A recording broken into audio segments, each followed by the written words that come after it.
हाय, मेरा नाम सोनाली है और आज 9 अप्रैल ये मेरा फर्स्ट व्लॉग है। वैसे तो आज मैं बहुत ही स्पेशल प्लेस पे जा रही हूँ और मैं चाहती थी कि मेरा फर्स्ट व्लॉग जो मैं शूट करूँ वो मैं इसी प्लेस पे करूँ। तो अब मैं पहुँच चुकी हूँ अपनी डेस्टिनेशन पे। तो मेरा डेस्टिनेशन है इस्कॉन रांची टेम्पल। तो हरि बोल। जी हाँ, ये इस्कॉन टेम्पल है रांची का, जहाँ पे तो वैसे संडे प्रोग्राम होता है पर मैं अपने बिजी शेड्यूल के कारण नहीं जा पाती हूँ। तो ये रहे प्रभु जी जो कि सबों को तिलक लगा रहे हैं और ये है रांची इस्कॉन का कैंपस। यहाँ माता जी मुझे तिलक लगा रही है और अब मैं इस्कॉन टेम्पल पे घुस चुकी हूँ।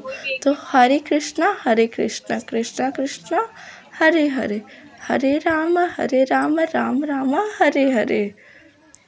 आगे ये रहे हमारे इस्कॉन के कृष्णा कॉन्शियस फ्रेंड्स। जी हाँ, when we meet with the devotee friends तो हमारा ऐसे ही वाकई में श्री कृष्ण चैतन्य शीला प्रभुपाद जी धन्य हैं, जिनके कारण हमें इस्कॉन जैसी संस्था से जुड़ने का मौका मिला। वाकई में नाम जप करने की कोई उम्र सीमा नहीं होती है। या हम जब शुरू कर देते हैं तभी यह हमारे जीवन में परिवर्तन लाना शुरू कर देता है। यहाँ प्रभु जी आज के इस संडे फेस्ट के कार्यक्रम के लिए अरेंज कर रहे हो और आज का मौसम बहुत पॉजिटिविटी भरा था। इतना पॉजिटिव वाइब्स था जैसे लग रहा था कि मानो श्री कृष्ण खुद स्वयं धरती पर आप प्रकट हुए हो। पर जो आज का फेस्ट था हमारा वो रामनवमी बेस्ड, यानी जैसा कि हम सभी जानते हैं कि अभी रामनवमी आने वाली है, तो वो रामनवमी के उपलक्ष्य में कराया जा रहा था। आज के इस संडे फेस्ट के बारे में हमने रावण के बारे में जाना। जी हाँ, रावण जिसे हम दानव के नाम से जानते, पर दरअसल वो दानव था नहीं, पर वो अपने कर्मों के कारण दानव के नाम से जाना जाता। प्रभु जी ने हमें आज ये बताया कि जो प्योर सोल होते हैं सिर्फ वही राम का नाम ले पाते हैं और जो इम्प्योर सोल होते उनके मुंह से कभी भी राम का नाम नहीं निकलता और ना ही भगवान उन्हें खुद अपने पास कभी बुलाते हैं। तो अगर आप भगवान के निकट जाते हो तो आपको बस इस बात से खुश होना चाहिए कि आपने ज़रूर अपने जीवन में कुछ अच्छे कर्म किए होंगे, जिसके कारण आज भगवान आपको अपने शरण में बुलाते हैं। आज हमने रावण के बारे में जाना कि जो रावण थे वो ऋषि विश्वा और माता कैकसी के संतान थे, जिनके कारण उन्हें ब्रह्म राक्षस कुल का बताया जाता है। जो रावण थे उन्हें सारे वेदों का भरपूर ज्ञान था, जिसके कारण उन्हें अपने ज्ञान पर बहुत ज़्यादा घमंड था, जिस घमंड के कारण उन्होंने माता सीता का हरण कर उन्हें अपने साथ लंका ले गए। पर माता सीता भी बहुत चतुर थी। राम जी की पत्नी भी तो थी। जब माता सीता को अपने साथ रावण ले गया तो उन्हें अशोक वन में रहना निश्चित किया। अशोक वाटिका में इसलिए रही क्योंकि राम जी ने कहा था कि वे उन्हें अशोक वाटिका ले जाएंगे। तो उन्हें भरोसा था कि राम जी उन्हें अशोक वाटिका में ढूंढने ज़रूर आएंगे। जिस बात को ध्यान में रखते हुए हनुमान जी को आसानी हुई और वो तुरंत अशोक वाटिका पहुंच करके माता सीता को ढूंढ पाए। आज की कथा ख़त्म होने के बाद हम सबों ने मिलकर के साथ में हरे कृष्णा हरे रामा की आरती की और साथ ही साथ आरती डांस भी किया। वाकई में क्लब में रेस्टोरेंट में जितना भी डांस कर ले, लेकिन सत्संग में और इस भगवान के भजन पर झूमने का एक अपना ही आनंद होता है। और ऐसा आनंद मिले भी क्यों ना, ये आखिरकार हमें प्रभु से जोड़ता जो है। वाकई में मुझे ये एहसास होता है कि मैंने अपने जीवन में कुछ अच्छे कर्म किए होंगे, जो कि प्रभु ने मुझे इतनी जल्दी अपने आप से जुड़ने का मौका दिया। और मुझे इस्कॉन जा कर के ऐसा बिल्कुल भी नहीं लगता है कि मैं कहीं किसी अननोन पर्सन से मिल रही हूँ, या बिल्कुल भी वहाँ ऐसा फ़ील नहीं होता कि वो मेरे लिए न्यू प्लेस है, या वहाँ पे मैं जब भी जाती हूँ तो मुझे कुछ न्यू लोग भी मिलते हैं, कुछ पुराने लोग भी मिलते हैं। एक दूसरे से मिल कर के इतना अच्छा लगता है, इतनी पॉजिटिव वाइब्स आती है कि हर नेगेटिविटी दूर हो जाता है।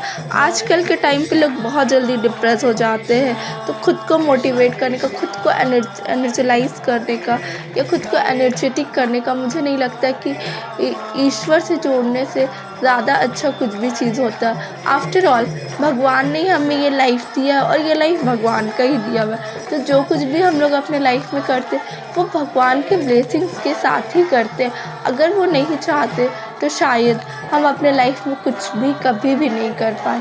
तो हमें हमेशा भगवान के लिए थैंकफुल रहना चाहिए, और मैं हमेशा भगवान को, ईश्वर को धन्यवाद देती हूँ हमेशा, कि उन्होंने मुझे इतनी अच्छी लाइफ दी, ताकि मेरे पेरेंट्स इतने अच्छे, मेरे फ्रेंड्स इतने अच्छे, और मेरे आसपास जो लोग रहते वो लोग खुद भी इतने अच्छे। आप अगर भगवान से जुड़ोगे, अगर आप किसी प्रॉब्लम पे रहोगे, आपको ये ज़रूर फील होगा कि भगवान कहीं ना कहीं है जो कि आपको हेल्प कर रहे किसी भी प्रॉब्लम से निकलने में, या कहीं भी किसी भी सिचुएशन से निकलने में। और आजकल के लाइफ में हम लोग खुद में इतना बिज़ी हो गए, मैं खुद भी एक्सेप्ट करती हूँ कि मैं भी इस्कॉन, मुझे लगता है कि मैं अभी 5 मंथ्स 4 मंथ्स के बाद गई, लेकिन अब मुझे जाने के बाद ऐसा फ़ील होता है कि जो मैंने वो 5-4 मंथ्स नहीं गई, वो मैंने अपने लाइफ के बहुत प्रीशियस टाइम को वेस्ट कर दिया। क्योंकि मुझे लगता है कि जो मैंने जिन चीज़ों के लिए भगवान को छोड़ा, वो चीज़ें लाइफ में कहीं ना कहीं मैं एडजस्ट कर सकती हूँ, बाद में भी वो टाइम मैं बाद में भी दे सकती हूँ, लेकिन जो भगवान का टाइम होता है ना, भगवान के लिए ही होता है। यहाँ प्रभु जी आरती कर रहे हैं और हम लोग इधर पे अपनी आरती डांसिंग कर रहे हैं।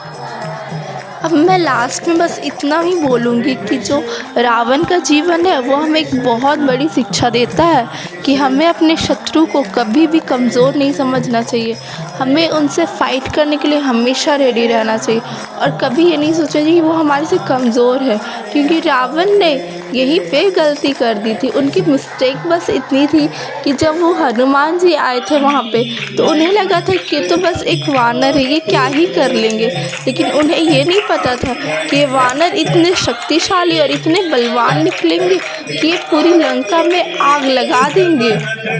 वैसे तो रावण को खुद पर इतना ज़्यादा घमंड था कि जब हनुमान जी लंका गए और उन्होंने रावण से कि मेरा आसन कहाँ है, तब रावण ने उन्हें उत्तर दिया कि वानर के लिए भी कोई आसन होता है क्या।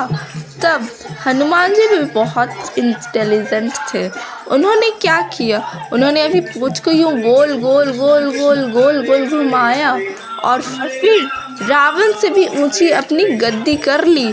तब रावण को उनसे बात करने के लिए अपना सर ऊपर उठाना पड़ रहा था हनुमान जी के तरफ। तो इसीलिए कहा जाता है अपने आप पर कभी घमंड नहीं करना चाहिए। ये था आज का डिलीशियस प्रसादम।